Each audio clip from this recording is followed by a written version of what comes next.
Okay, welcome everybody to Why Don't My Hearing Aids Work for Me with Dr. Amy Bernstein.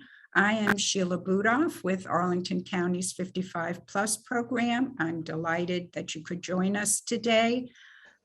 We are recording this program and we'll be posting it to the Arlington County 55 Plus YouTube channel. Hopefully sometime soon. We are a little short on staff, so it may take a little bit to make its way to the YouTube channel, but ultimately it will be there for people who didn't get a chance to join us at the scheduled time, or if you want to review it for more information. So welcome everyone, those of you who are on Zoom at home and those from other local jurisdictions who are participating through the Virtual Center for Active Adults, VCAA. Arlington County is very proud to announce that it has begun participating with other local jurisdictions in Northern Virginia through the Virtual Center for Active Adults. And that this program has been selected to be shared through the VCAA platform. I'd like to thank Nicole Waller with the Virtual Center for Active Adults for all of her hard work to make this possible. I'd also like to thank Charlika Ashton, who is the supervisor for Arlington County's 55 Plus virtual programs, and we really appreciate all of her hard work in putting this together. Thank you, Charlika. So now I am absolutely delighted to introduce Dr. Amy Bernstein, who will discuss some common problems with hearing aids and make some suggestions of how to fix them. Some of you may recognize Dr. Bernstein. She spoke with us before about Bluetooth-enabled hearing aids, and everyone enjoyed her talk so much that we wanted to have her come back. And this is a question near and dear to many of our hearts. A number of us have hearing aids, but unfortunately, they do not work as well for us as we would like. And so Dr. Bernstein is going to help us out with some of that. Dr. Bernstein is a board-certified doctor of audiology and works as a clinical audiologist at the Lesner Hearing Center, a private practice in Alexandria. She has extensive clinical experience working with patients in a variety of settings and is very knowledgeable about the latest technological advances in audiology. Dr. Bernstein specializes in personalizing hearing aid fittings for each patient using advanced modern techniques to program hearing aids to account for the individual's hearing loss, environment, lifestyle, and personal preferences. I'm going to ask if you could please hold your questions until the end. Of course, you're most welcome to enter them in the chat as we go along, but we probably will not address them until the end. And so now I'm delighted to turn the program over to Dr. Amy Bernstein. Wonderful. Thank you so much for that wonderful introduction. I'm very happy to be back here. And today we are talking about why don't my hearing aids work for me?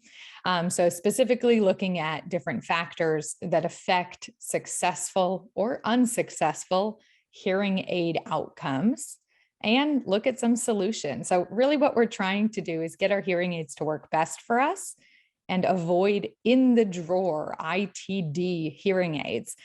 Commonly, hearing aids are referred to by their acronyms like BTE or behind the ear, or RIC, or receiver in canal, or ITE in the ear. So what we don't want are ITD, ITD, ITE, BTE, RIC, all good. ITD, we do not want. So I am going to go to the next slide here. Let's see. Perfect. I'm Dr. Amy Bernstein. I am a doctor of audiology and a fellow of the American Academy of Audiology. A little bit about myself. I was born and raised in Atlanta, Georgia. And then I came up to this part of the country for the University of Maryland, where I got my undergraduate degree. And then I went to Memphis, Tennessee, where I got my graduate degree in audiology. And as Sheila mentioned, I am currently at Lesner Hearing Center, a wonderful private practice in Alexandria, Virginia. Today, we're going to talk about 4 main sections. One is going to be care, maintenance, and troubleshooting. And this will be a large majority of this presentation because it tends to be the reason why hearing aids that once worked for you don't work anymore. If your hearing aids never worked for you from the start, that's going to be section 2 here, maybe due to certain factors about the hearing aids themselves, which thankfully can all be changed to suit you better. And then part 3, we will talk about how your hearing loss itself and the test results that your audiologist performs may contribute to why hearing aids are not working well for you and how to deal with that. And finally, we'll talk about other resources out there that can help you be even more successful with your hearing aids. So part 1, care, maintenance, and troubleshooting. Cleaning. Cleaning is so important for hearing aids. The whole purpose of cleaning the hearing aid is to make sure that sound can get in and sound can get out of the hearing aid. I do have a little hearing aid here. We want to identify the parts of the hearing aid. Typically, the microphones where sound goes in are located either on when you're wearing it on your ear, on top or behind the ear here, or if it's a custom instrument, then they're on the inside at the outer edge. This one here is a dark one. I'm not sure if you can see it, but there are some little teeny holes here at the top. Those are the hearing aid microphones. So that's where sound goes in. So we want to make sure that that stays clean and clear. Then we want to make sure that sound can get out of the hearing aid. So the sound always goes out through a speaker or receiver, which this one here is right at the end. I'm going to pull off a little dome on it so you can actually see the actual speaker unit there. So making sure that sound can get out of the hearing aid. My general recommendations, although it may vary based on the instrument, is every night to wipe the hearing aid with a soft, dry cloth. And so here I have a hearing aid cloth. It's like a lint-free microfiber cloth. A part of a napkin or paper towel works well, just to wipe off the entire hearing aid to make sure that things are staying clear on a daily basis. You want to really focus on the part that sits in the ear canal, because that's the part that's exposed to earwax and skin cells. And so daily generally just needs to be wiped down to keep it clear. You can also use an audio wipe. It's a moist wipe meant for hearing aids if it's a little tougher to get off than with a dry cloth. Weekly or generally whenever you change the batteries, whether that's every few days or every 10 days, I also recommend that you brush the hearing aid. I have a little hearing aid brush here. And so I like to turn the hearing aid so that the microphones face the ground so that when you brush, everything can fall out of the hearing aids. So going here, just brushing the hearing aid, focusing on those microphones, making sure that sound can get in. Once a month, it's generally recommended to change the wax guards. So underneath the dome here at the tip, you'll have to ask your audiologist if your specific hearing aids have wax guards or if they use some other type of wax protection system. But wax guards often come in a little packet. You open up the packet, take out a wax guard, and exchange it. This makes sure that sound can get out of the hearing aid.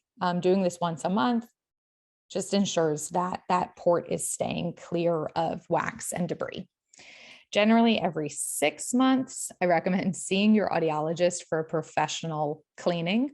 They can go in and take apart the hearing aid, get a little deeper, and get some things that you can't do at home to help keep the hearing aid working better longer. And then if you have domes, the little rubber tip on the end of the hearing aids, it's generally recommended to change those every so often. Your audiologist will likely do that at your 6-month checkup.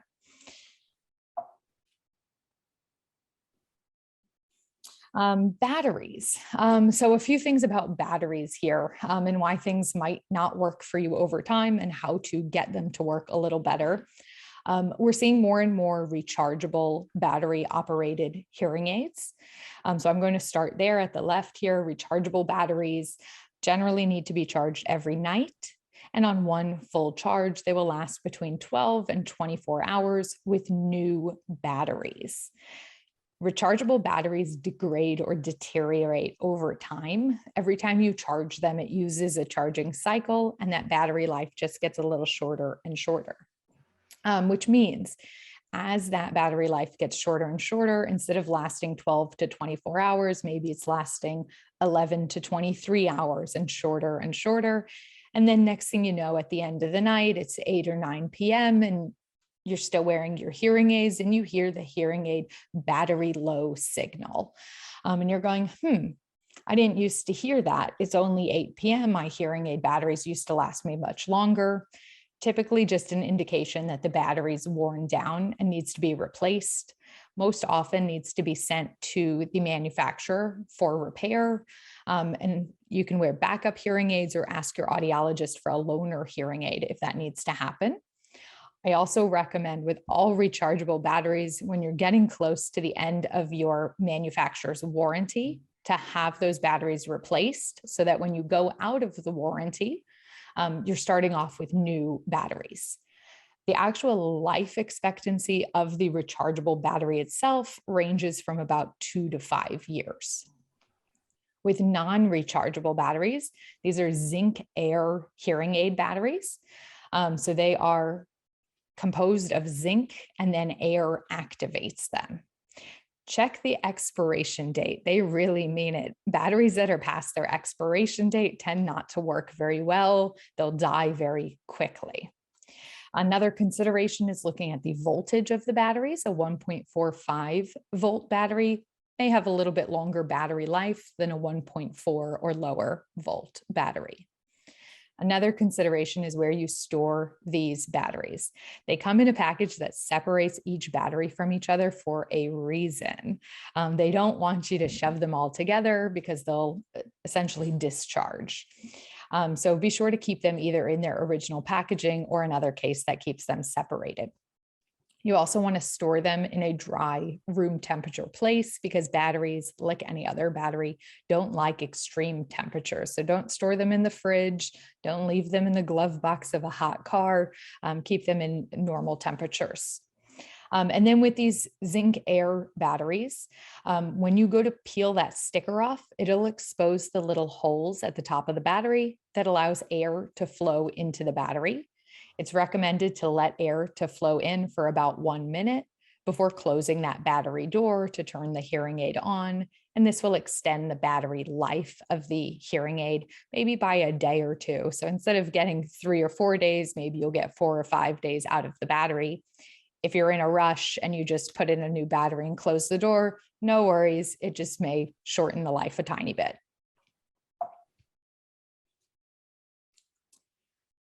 Moisture and extreme temperatures. Most hearing aids are water resistant, but not waterproof. Even if they are marketed towards waterproof, they're usually maybe up to 20 inches for a given length of time. So you still don't want to swim or shower with a waterproof hearing aid. They're using a coating on most or all of the parts of the hearing aid to make them water resistant or waterproof. And over time, that does wear down.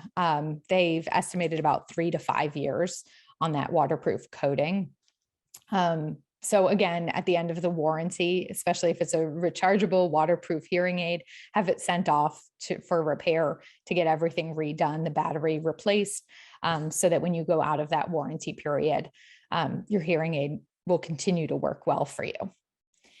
If your hearing aids are exposed to excessive moisture, maybe you sweat a lot, maybe you are commonly hopping in the shower with it accidentally, you may want to consider an electronic dryer, like the Perfect Dry Lux, for example. Or you can ask your audiologist for a compatible charger and dryer combination unit. Most manufacturers make that. Don't leave your hearing aids in extreme heat or extreme cold. They are tiny little computers and don't like extreme temperatures. So if you're going and getting your hair cut, bring a case or the charger case with you. and put them in there while you're getting your hair done. Keep it with you in your pocket or bag. Don't leave them in the glove box of a hot car on the summer day in the DC area. In general, if your hearing aids are on your ears, don't worry about the temperature. Even if you're walking outside in the heat or the cold, they'll be okay. Any kind of products of the head or neck, hairsprays, hair gels, creams, whatever you're using, put those on first and then put the hearing aids on. You don't want to get those products into the hearing aid microphones. This is especially important for hearing aids that sit behind the ear or on top of the ear, those BTE or RIC style hearing aids, because the microphones sit up there. Hair products and stuff can definitely get in them, and you don't want to clog them up because then you won't hear very well. If the hearing aid microphones are closed shut with hairspray or hair gel, everything will sound muffled or dead. So always put the products on first, then put your hearing aids on. My general recommendation for kind of your morning routine is wake up, do your morning routine, and at the end of it, maybe when you're putting your jewelry on, put your hearing aids on. Wear the hearing aids all day. At night, take the hearing aids out first and do your evening routine without the hearing aids, and sleep without the hearing aids as well. Okay, that was more care and maintenance. So now I'm going to get into more troubleshooting here. So let's say you have hearing aids, they're either new or you've had them for a while and the sound quality is poor. Maybe something broke, a broken receiver or speaker, a broken microphone, or something malfunctioning or breaking with the computer chip in the hearing aid.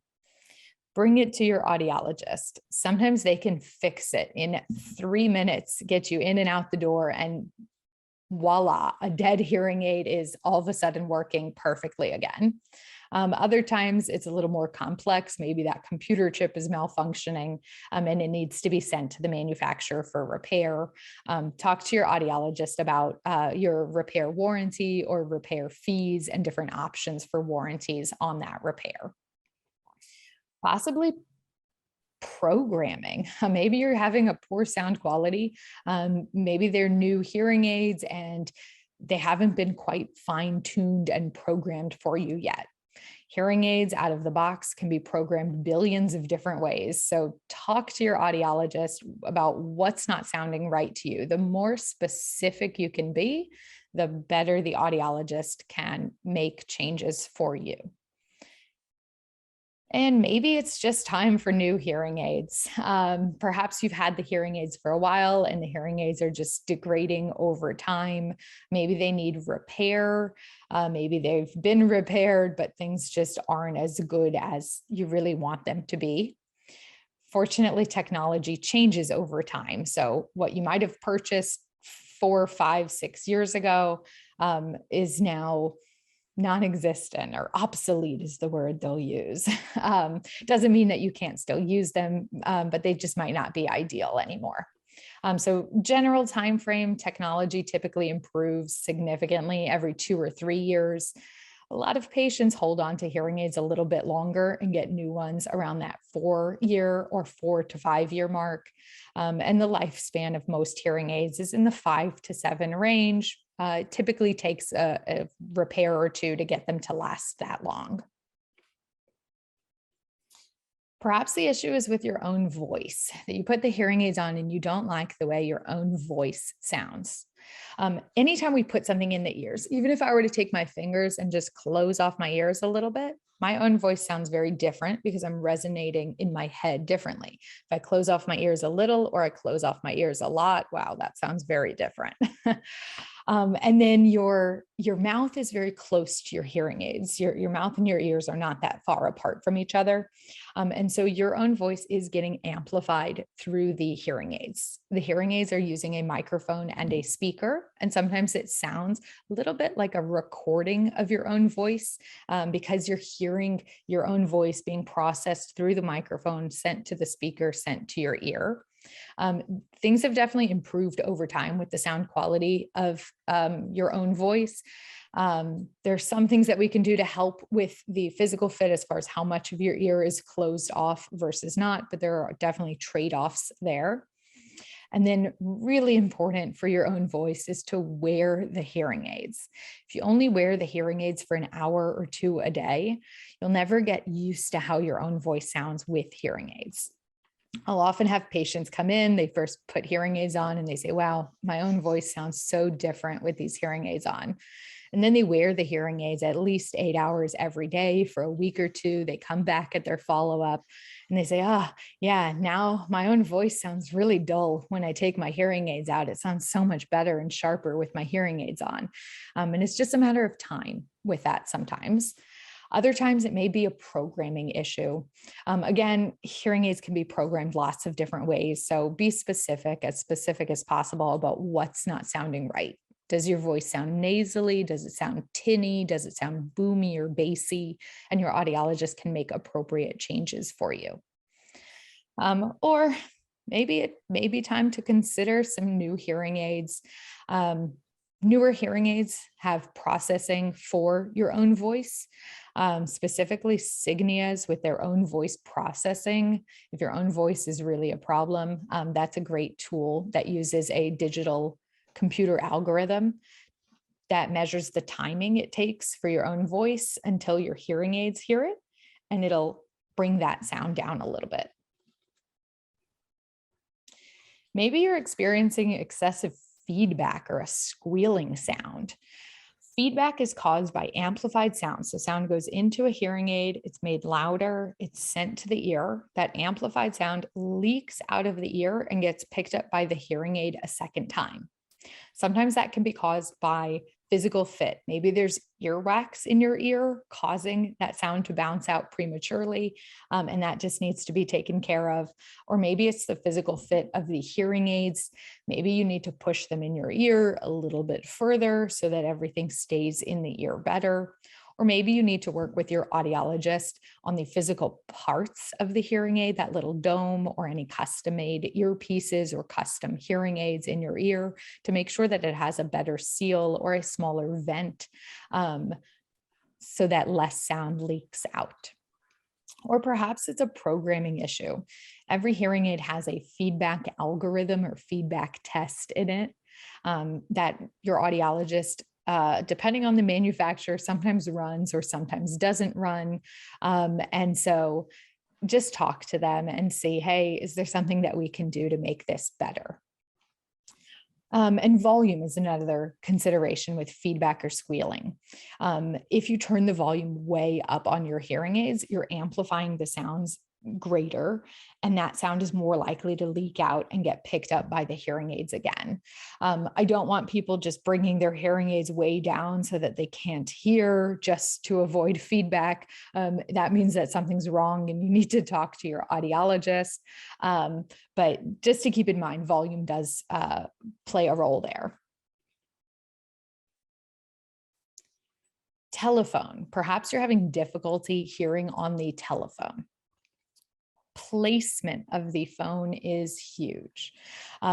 Every phone has a speaker. So this is my cell phone. The speaker is up at the top here. When I hold my phone up to my ear, I generally hold it in the center of my ear. If you're wearing hearing aids that sit in the center of your ear, that works just fine. If your hearing aids sit on top or behind the ear, you may want to hold the phone instead of right at your ear, hold it a little bit higher so that the speaker from the phone and your hearing aid microphones can be heard by each other. If you have hearing aids on top of your ear and you press the phone way down into your ear, you're actually blocking your hearing aid microphones from hearing the telephone. Another consideration with the telephone is whether your hearing aids and your phone has Bluetooth that is compatible with each other. Bluetooth allows for the streaming or playing of sound from your phone wirelessly in usually both hearing aids, which gives a better sound quality. So if you're unsure about that, again, ask your audiologist. Captioned telephones, amplified telephones, or using speakerphone are other considerations when it comes to difficulty hearing on the telephone. Captioned telephones are home phones that have a screen on them. Generally speaking, when you're on the phone and you're talking to somebody, there is generally a person listening, sometimes a computer program listening to the phone call and typing out what the person on the other line is saying, so that if you miss what they hear, you can see it pop up on the screen. Oftentimes, people are eligible through their state funding for one no charge or no cost caption telephone in the home. An audiologist or hearing care professional typically just has to sign a form and submit it. So if that's something that you are interested in, definitely talk to your hearing care professional. Amplified telephones. One note, caption telephones are often amplified as well. But if you don't need the captioning or don't want it, and you just want an amplified telephone, you can search for amplified telephones. Clarity is a brand that I know about that makes some nice amplified telephones. And then another consideration is using speakerphone.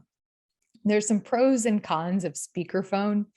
Speakerphone is when you generally take a cell phone or a home phone and press the speaker button so that everybody around you can hear what's coming through that phone. The advantage is that you get to hear it in both ears instead of just one ear. The disadvantage is that the sound quality tends to go down. All right, moving on to section 2 here, how hearing aid factors affect end results. So one thing to think about is the age of hearing aids. Some of you may recognize this type of computer. We tend not to see them very much anymore because they are older. Just like other electronics, hearing aids improve over time and eventually need to be replaced. There may have been limitations of the technology available at the time that you purchased your last set of hearing aids, and you hopefully will be amazed with what's available now and the sound quality that's available now. Other considerations with older devices are just wear and tear on the devices themselves. They're worn on the body, exposed to dust, dirt, debris, all sorts of things. Even if you've kept up with all your cleaning, they may just have some wear and tear. Over time, we may also not be able to order replacement parts or only get refurbished parts, which tend not to be quite as high a quality, I'd say, as new parts. I think I said this already, the expectations of the hearing aids are to last about 5 to 7 years, including maybe some repairs to get them to last that long. Technology typically improves every 2 to 3 years. Most people wait a hair longer to get some new hearing aids, although if you want to be at the cutting edge, usually every 2 to 3 years is that cutting edge. Another consideration are the performance levels of hearing aids. One consideration is to stick to the big 6 hearing aid manufacturers listed at the top there: Phonak, Oticon, Signia, Widex, Starkey, and Resound. Some of them do have some sister companies that are very good as well. And then do some research which platforms are their current top of the line platforms, so you know you're getting the best product available. I often see that private practices or audiologists who work in ENT, ear, nose, and throat doctors' offices or hospital settings tend to work with current top of the line products. And although not always, some of the chain retail hearing aid stores are more likely to work with lesser, maybe some stripped down versions of these products. Not all the time, but it's a consideration. And then no matter what product, generally you have the choice of performance level. So hearing aids generally are offered in 3 performance levels. Now, this does not affect the look of the hearing aid. It's actually the computer chip on the inside. The premium level devices I think of as the set it and forget it type of hearing aid. It's the one that's fully automatic, good for people who are in difficult listening environments, noisy places, and want help from their hearing aids and don't want to have to do a lot manually to get that help. The mid-level has some automatic features, just a little bit fewer than what's available in the premium devices. And entry-level hearing aids might require the brain to do a little bit more work to understand speech in the presence of background noise. In general, the higher the performance level, the better the overall sound quality, and the better the hearing aid automatically adjusts in challenging listening environments like background noise. So let's take a look at that with some visual comparisons. So when I think of sound quality, over here, I'm going to see if my mouse goes. Over here at the right, the entry level, you can tell that that's a rose, but it's just not quite as crisp and clear as maybe you'd want it to be. The mid-level here looks a little more like a rose. You can see the definition a little bit better. And the premium here at the left really looks nice, good visual aspect. And it's the same type of thing with sound quality. The entry-level hearing aids amplify sound. They give you what you need to hear the sounds around you, but maybe it's not as much as you'd like. I had a patient recently described it to me as texture, that with the higher level devices, he heard more texture in sound. And then the performance in background noise. So the higher the performance level, the better the hearing aid automatically adjusts in background noise. So over here, we have the premium, mid, and entry. This here, the black circle in the center here with the person would be you, the hearing aid wearer. The speech bubbles would be people around you talking. The gray static would be background noise, and then the blue and green bubbles, other noises in the environment. In the entry-level hearing aids, the hearing aids will reduce some of that background noise, sending the foreground sounds to you. The mid-level devices are able to reduce background noise by a little bit more. Notice that it's a lighter color instead of that darker gray. Again, just making it a little bit easier to hear the foreground sounds. In the premium hearing aids, they are capable of reducing background noise by a greater degree, targeting other sounds in the environment, making it easier to hear the speech in the environment. You're still going to hear other sounds in the environment. Sound bounces off the walls, even though it starts at the back, it ends up at the front. So you won't be in silence in the premium hearing aids, but it just makes it a little easier on your brain.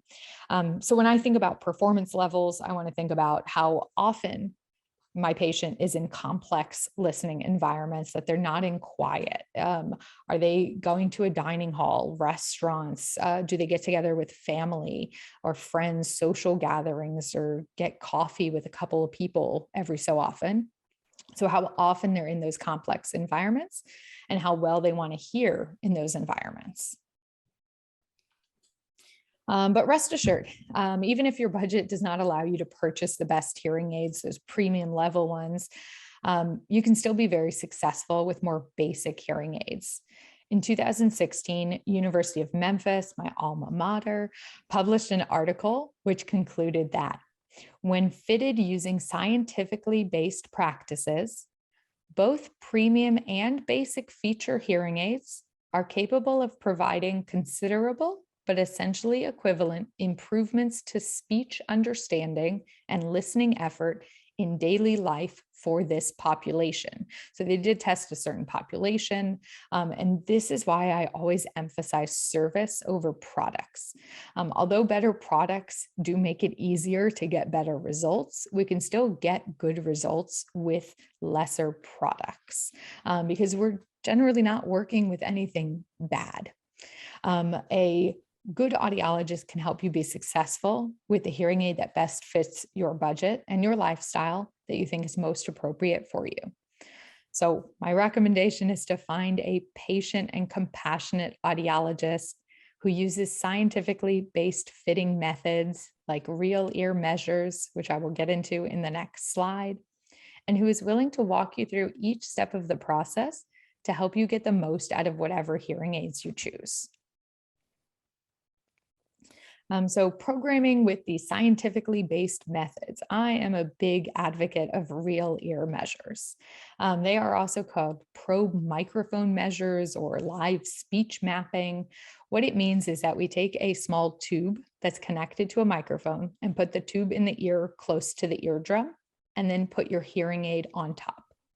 We then play a sound from a speaker and measure exactly what is being delivered to the hearing aid when it's going through all of the programming and processing that we have, and taking into account the size and shape of your ear canal and all the parts and pieces that we have attached. Again, hearing aids can be programmed billions of different ways. It's really up to your audiologist to make it right for you. And it's up to you to tell your audiologist if things are not right so they can fine tune and adjust it to make it right. So with the probe microphone measures, you'll see this type of earpiece a lot. And this here is the little tube right here that's going into the ear with a hearing aid on top.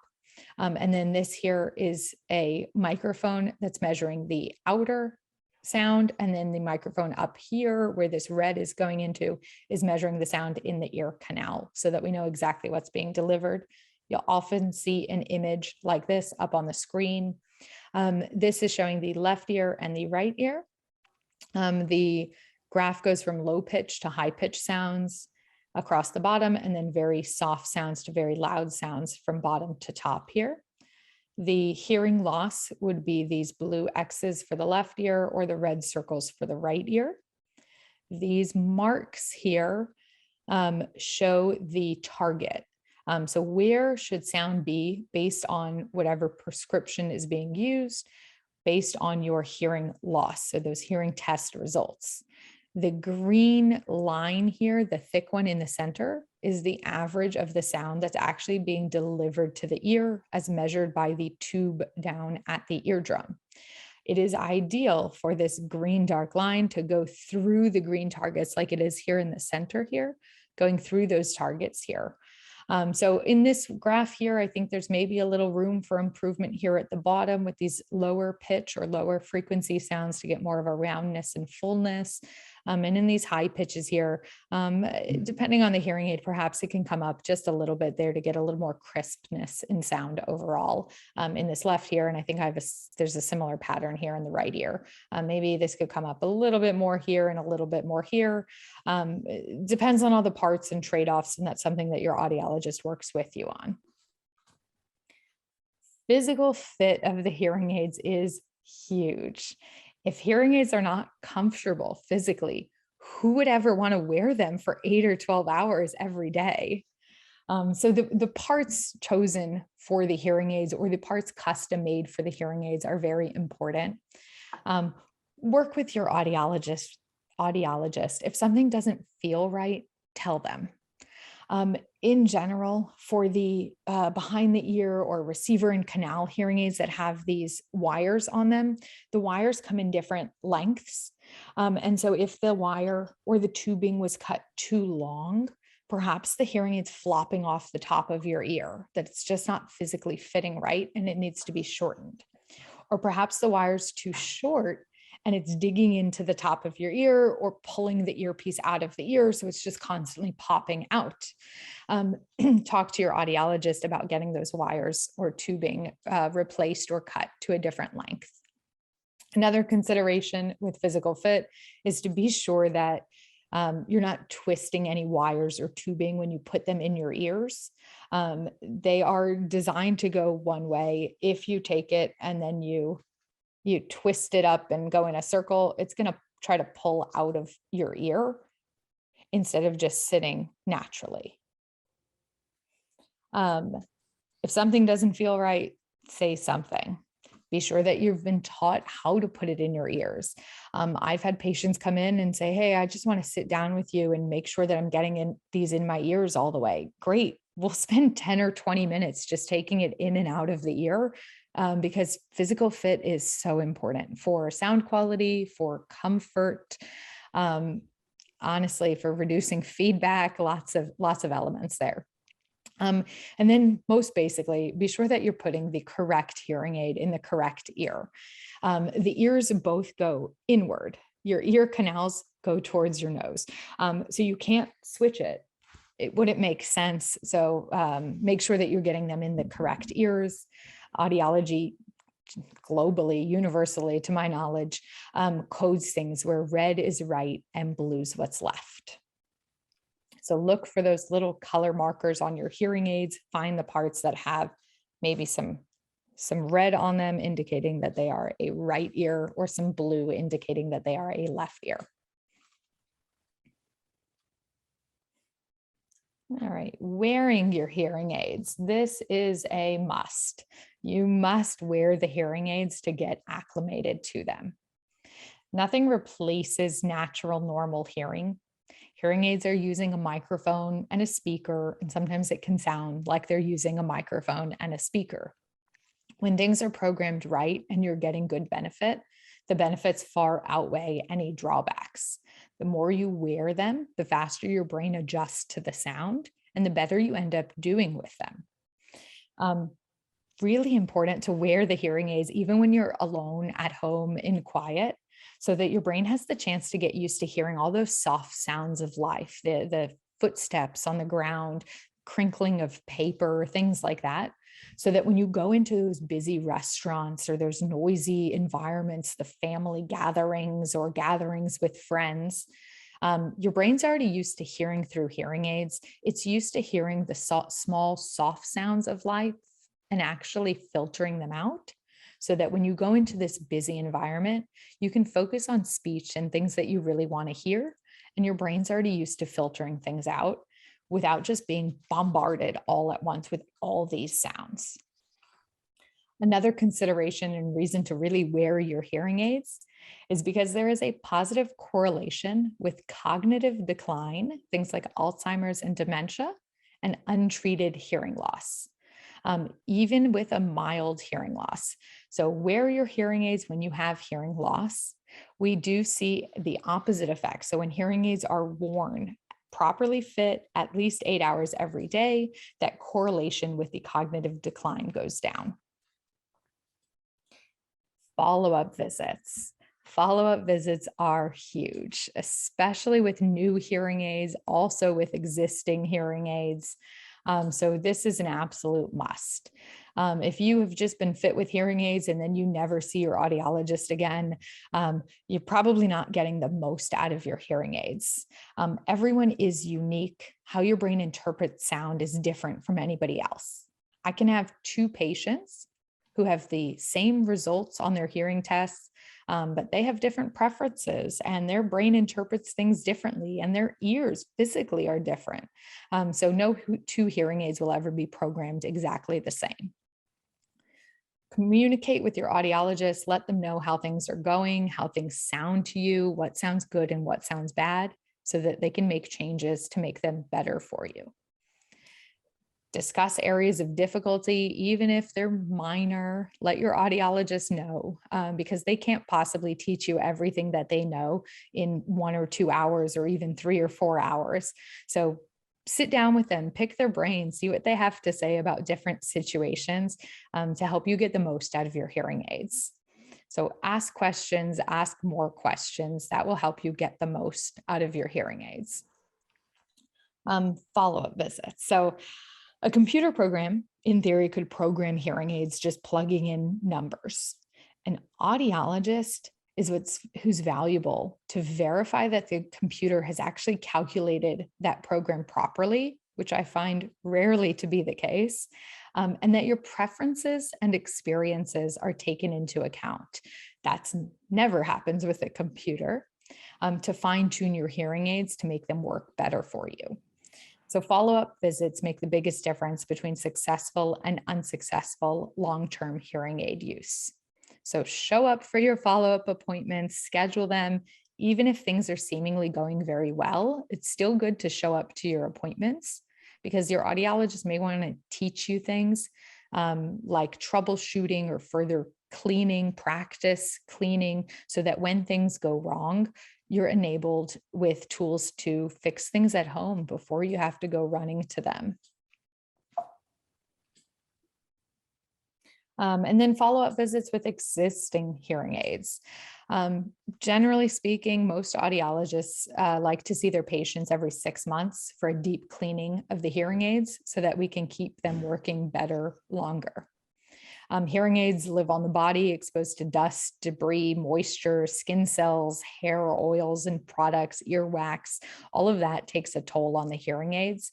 So getting them professionally cleaned will help them last longer. If you suspect that your hearing aids are weak or think your hearing has changed, schedule an appointment sooner than your routine appointment. Don't wait for that routine appointment to tell them about problems. Try to address them as soon as they come up. If your audiologist allows you to email them, especially for non-urgent questions. And then generally speaking, most audiologists recommend retesting your hearing every 1 to 2 years to see if your hearing loss itself is changing. And if so, maybe the hearing aids need to be retuned or reprogrammed for your current hearing loss. Or maybe they need to be repaired from wear and tear on the devices if they're not performing well. I have seen a few patients come in with 1 or 2-year-old hearing aids, and they come in and they're sad and devastated, and they say, my hearing aids, they worked great for 1 year, and then the warranty expired and now they're dead and they won't work at all. Cleaning is the number one thing there. Most often, if we clean the hearing aids, maybe a part broke, maybe a small part needs to be replaced. Maybe the patient needs to be taught how to clean their hearing aids at home so that they can last much better, much longer, more than a year. And so I'll do that. Sometimes I'll reprogram hearing aids to get them to perform better so that a patient can be happy and they don't need to buy new ones. Hearing aids should definitely last longer than 1 to 2 years. This is a little bit of an aside. Background noise tends to be a huge problem. So what can we do to make it better? In general, hearing aids are very good at reducing sounds from behind and amplifying what's in front. If you can put all the noise behind you and only have who you want to hear in front of you, the hearing aids will do pretty well in background noise. So in general, and I have an image here that I'll go through in just a minute of a restaurant of where to sit, but in general, noise behind you, only who you want to hear in front of you, and a wall behind them. You can also use your app. Maybe you have Bluetooth hearing aids with a Bluetooth app on your mobile phone to increase the noise reduction settings to say, hey, hearing aid, get rid of more background noise. I'm hearing way too much. Or talk to your audiologist about making those changes in your hearing aids, either in conjunction with use of the mobile app or if you don't have one. And then consider new hearing aids, especially if they're older. The technology has improved over time with background noise. And then consider maybe a higher performance level if that's really an area that you struggle with, because the hearing aids in those higher performance levels can reduce background noise by a greater degree. So this restaurant here, this here, the restrooms are a source of noise. The kitchen is a source of noise. So being further away from the noise is a good idea. Along the outer edges here, it looks like private rooms here. Those would be fantastic because we are just hearing who we want to hear. Ideally being in this outer seat here so that when that door does open, any of the restaurant noise is behind you. That outer seat would be an ideal seat in this restaurant. In these private booths, the outer seat is along the outer edge here. So those ones would be good so that who you want to hear is in front of you and as much noise kind of out and behind you. And same in those other rooms. And then if you're in the main dining room floor here, over here at the right, this looks like 2 chairs with a table in the center. This outer chair here so that the restaurant, the noise is all behind you, and then only who you want to hear in front of you with a wall behind them. That seat is fantastic. And then these other seats are good as well. Getting close to the kitchen may be a little noisy, but it depends on the restaurant. And then over here with the blue tables, over at the left, these seats would be good where the restaurant noise would be behind you. Hopefully these doors are closed from the private rooms so that those would act as walls. And then this seat, I put it with yellow arrows because it's maybe not as good because it's close to the restroom. But otherwise, again, these outer seats here so that only who you want to hear is in front and noise behind you. These other tables in the restaurant in the center of the room, those are very challenging. If you can avoid sitting in the center of the room, that would be fantastic. It's usually as simple as going up to the hostess when you first come in. Hi, table for two. Could we sit along the wall or in a corner, please? If they have the table, they'll often accommodate. All right, getting to test results affecting end results. So the hearing loss itself can have an impact on how you might do with hearing aids. The type, degree, and configuration or shape of your hearing loss impacts how you do with hearing aids. So over here, this is called an audiogram of familiar sounds. When we test somebody's hearing, generally this is testing just the tones here. So push a button when you hear the beep, even if it's really soft and faint, take the guess and push the button. Trying to get to that point where 50% of the time you hear that tone and you push that button. And that's what we mark on the page as the softest sound that you can hear at a given pitch. So up at the top here, we're going from low pitch to high pitch sounds from left to right. And then across the side, going from soft sounds to very loud sounds from top to bottom. This one has other images on it. So you notice this yellow banana shape here. That is called the speech banana. Believe it or not, the official term is speech banana because most speech sounds fall in this range. So you'll see E, oo, those are all lower pitch sounds, a lot of vowels in these low pitches. And then the higher pitch consonants over here at the right, consonants over at the right, the those kind of sounds, very soft sounds in those high pitches. So if this here, the red circles are the right ear, the blue X's are the left ear, if this is the softest sounds that somebody can hear in quiet, it means that I'd expect them to hear most vowels because they are lower down on the graph here. Those are the louder sounds. But then I'd expect them to miss most consonants because they are softer than the softest sounds that somebody can hear, or that this person can hear, I should say. So understanding the audiogram and how that might affect hearing in general will have an impact on how your hearing aids work and where we can give you sound and where we maybe can't give you sound in the way that you want.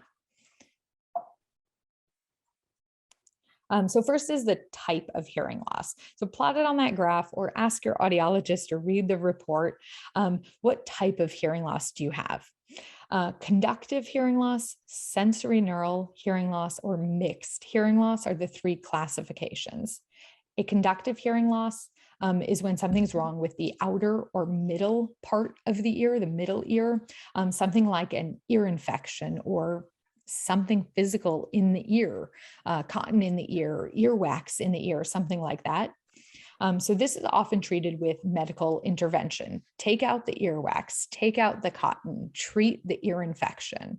But if it's not treatable, then it's often easy to amplify. We'll see a reduction of sound volume, but when sound is loud enough, everything goes through clearly. With a sensory neural hearing loss, we see an issue in the inner ear or the nerve of hearing. And this is often managed by using hearing aids. People experience some distortion in sounds and a reduction in volume. This is a little bit more difficult to amplify than a conductive hearing loss. It is also the most common type of hearing loss. So we'll see that combination of distortion and sound being softer. With a mixed hearing loss, mixed just means conductive and sensory neural hearing loss are both seen, meaning that there's something going on in that outer portion of the ear. Maybe there's an ear infection, maybe there's a stiffening of the bones in the middle ear, and there's also damage to the inner ear or nerve of hearing. So Why is there distortion with sensory neural hearing loss? That's the most common type of hearing loss, and we see distortion in sound. So making it louder doesn't always make it clearer. Part of the function of the inner ear is to amplify and clarify a sound. Namely, the outer hair cells do that. They amplify and clarify a sound before they send it to the nerve of hearing to the brain. When those inner and outer hair cells, the outer ones specifically amplify, the outer hair cells are damaged. The brain's getting a distorted or muffled sound, even when it's loud enough.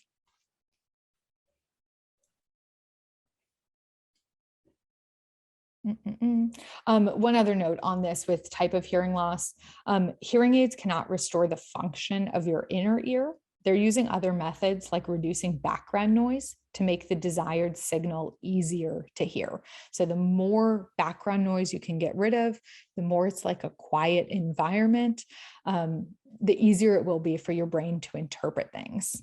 Sorry, my battery is getting a little low here. Okay. The degree of hearing loss.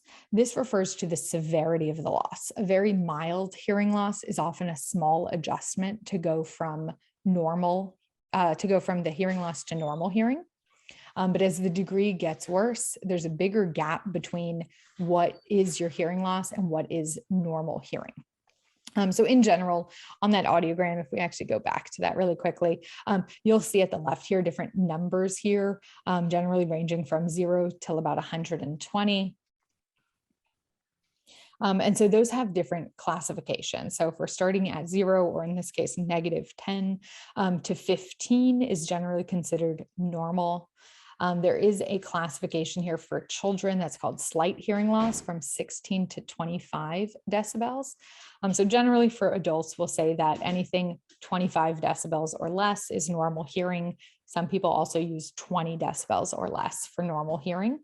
And then anything above that, we start seeing hearing loss, a mild loss, a moderate loss, a moderately severe, or severe to profound hearing loss.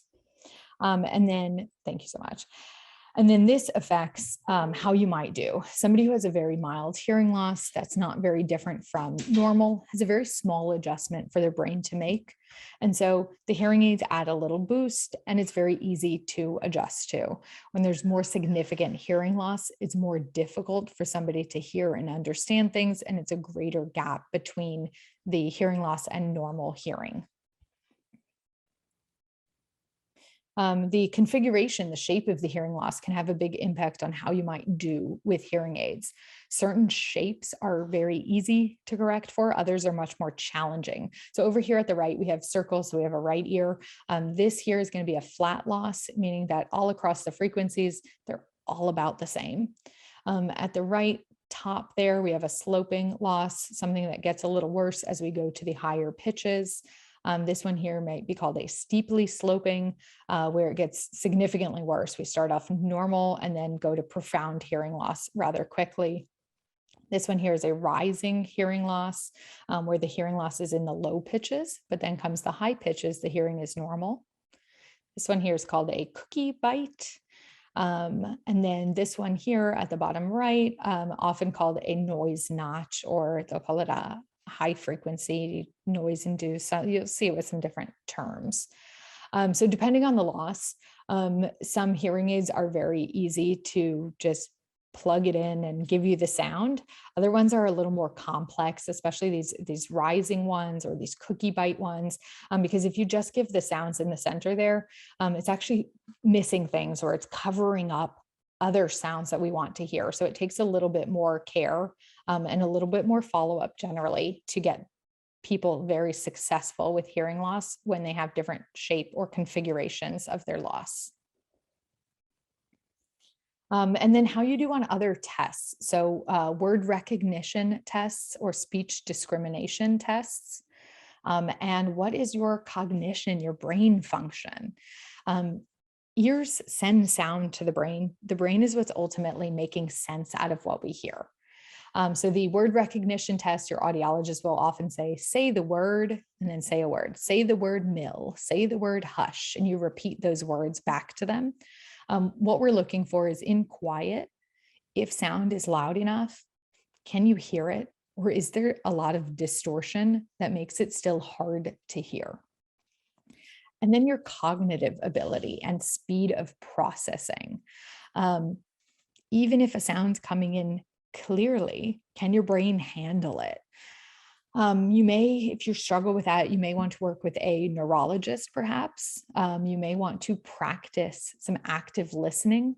Most often, we'll do this through a computerized training software like LACE, which stands for Listening and Communication Enhancement.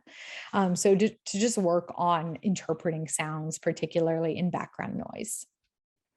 I've also found that face masks makes things worse when we can't read lips, and they muffle the sound. So as much as possible for communication, it's not ideal to wear face masks because they do make it harder. Using visual cues in general is really good because we can read the lips, we hear what we hear, and we use context to make sense out of things, again, all at the level of the brain. All right, getting to the end here, additional assistance. Using good communication habits. So facing a listener who's wearing hearing aids and has hearing loss, getting their attention first, turning off any kind of external sounds, a TV, a dishwasher, turn off that sink. Don't try to have a conversation while the sink is running.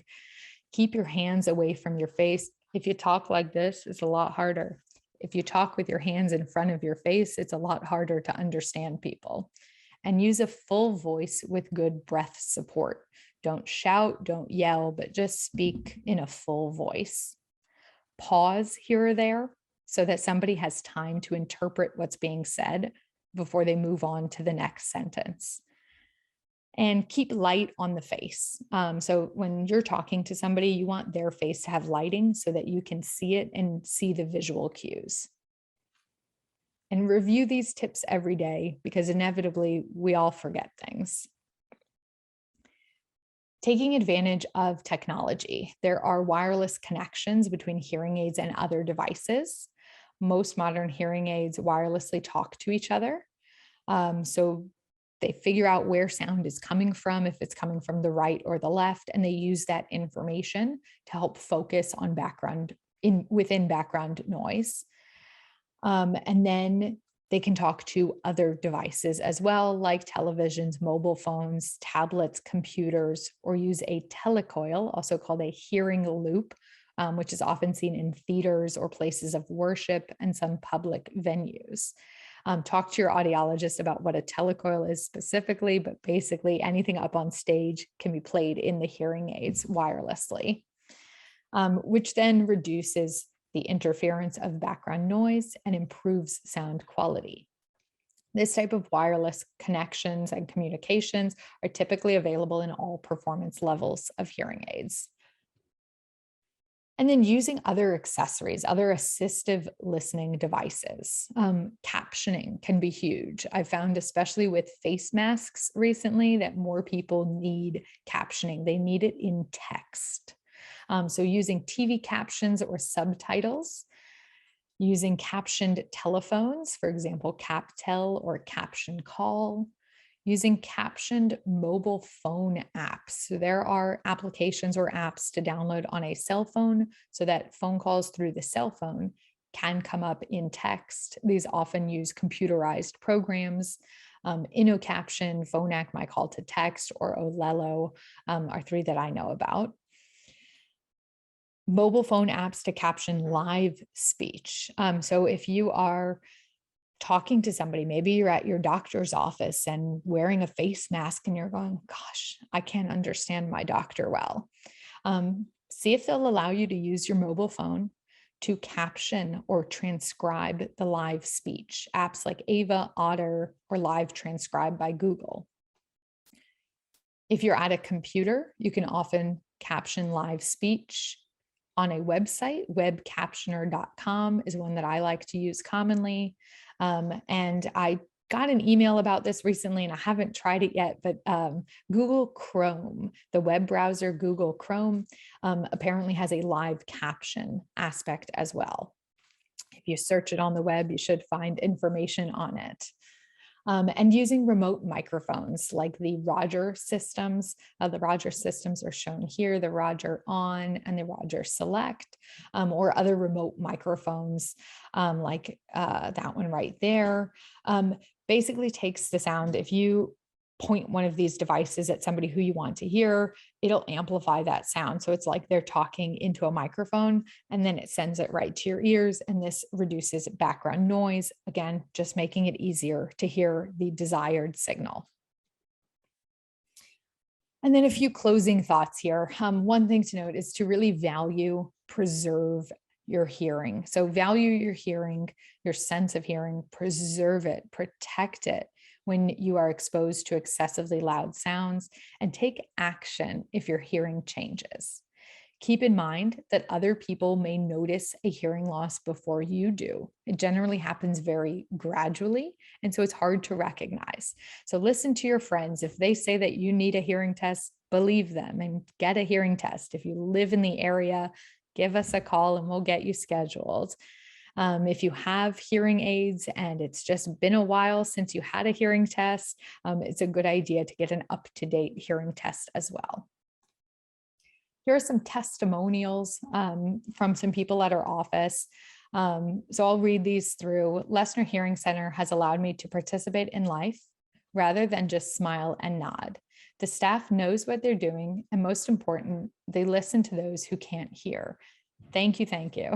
I agree. I never want somebody to just fake it and smile and nod. I want people to understand speech, or if they don't, to know communication strategies to help overcome communication breakdowns. If you didn't understand something, how can you start to understand it? What questions can you ask? Dr. Bernstein and Dr. Lesner recently successfully fitted me with my first pair of hearing aids. It was no small undertaking. They are complex, sophisticated instruments that require considerable effort on the part of both the audiologists and the patient. I can't imagine achieving satisfaction without the painstaking attention I received from both doctors. Absolutely true. It is not a relationship where we say, okay, here's your hearing aid, wear it, you'll be fine. It's very much a back and forth and a conversation. So it does take effort on both parts of the patient and the audiologist. And then lastly here, I was so pleased with my 2 visits with Dr. Bernstein. She thoroughly tested my hearing and my current hearing aids. She reprogrammed the hearing aids so that they perform so much better, and I can hardly believe it. All this at a small fraction of the cost of new hearing aids. She was so careful to explain everything she did and how to use the reprogrammed instruments. I couldn't possibly have been more pleased. So this is an instance where maybe the hearing aids are older, but we're not looking to buy new ones, or maybe they're relatively new and just need a little help. And going through and measuring things and explaining things and going through all the follow-up and care really makes the biggest difference. I find in general, it's not about the hearing aids. It's about a better quality of life. Our focus on quality of life, hearing and interpreting sounds is so important and so essential to communication and quality of life. So if you or someone you know has hearing loss, make an appointment for a hearing evaluation, because it all starts with an up-to-date hearing test. All right, that's it. Thank you so much. I'm going to see here if we have any questions that might have come in the chat. And Sheila, maybe you can help me with that.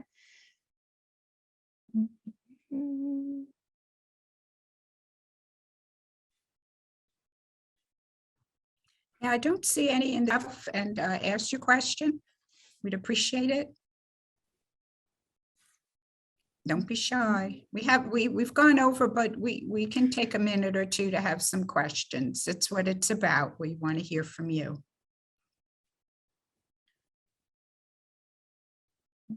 I was surprised at the tremendous difference that the cleaning makes. I was not aware of that, the maintenance. I helped my mom take care of her hearing aids, and no one ever told us to clean them with a brush. No one ever told us that.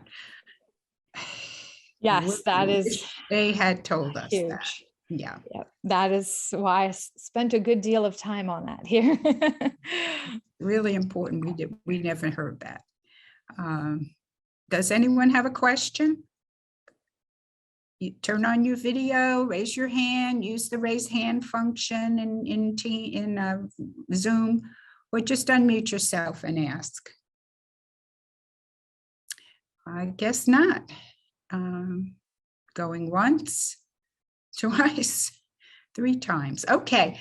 I want to thank you, Dr. Bernstein. This was wonderful. I appreciate it. You have a special talent for making it clear and explaining things so people can understand. And you're always so thorough and knowledgeable. Thank you very, very much for taking time out. I know you're very busy, and I appreciate your coming to talk with us. Thank you so much for having me. I really appreciate it. Thank you. Okay, everybody, thank you for joining us. Everybody, please take care and stay well, and look forward to seeing you the next time.